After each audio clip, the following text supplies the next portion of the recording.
من فلسطين فلان خليفه ايه كبير. الجزء الاخير في دقيقتين، وقد قلت لكم لن اتحدث عن النيل، ومن انا الذي اتحدث عن النيل؟ نحن كلنا لا نستطيع ان نوفي النيل حقه، ولكن اخر عنوان عندي النيل وشوقي وحافظ. كلكم يعلم ان شوقي نفي الى بلاد الاندلس الان تساوي برشلونه واسبانيا، فشوقي متعلق بالنيل كما ذكرت لكم، وكان كثيرا ما يذهب بمركبته بحصان يعني مركبه عربة خيل يعني.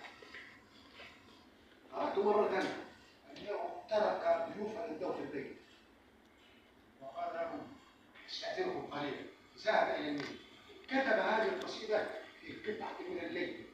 قلت له كتب أبيات غير القصيدة الآن، فبيقول إيه؟ يخاطب حافظ ابراهيم صديقه ورفيقه وسميره وخليله وحبيبه، لأن كلنا يعلم أن شوقي وحافظ سنوان لا يفترق معه.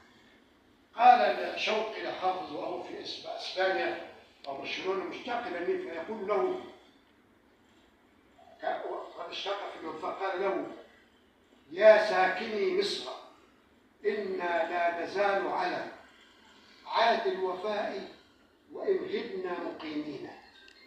يعني قاعدين في مصر، انا محروم في المنفى، بس انا رغم ان انا تركت مصر لكن قلبي معلق واشتاق بالنيل.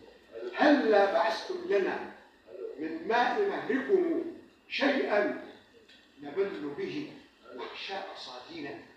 اشتبعت شويه ماء حافظ عشان اهتم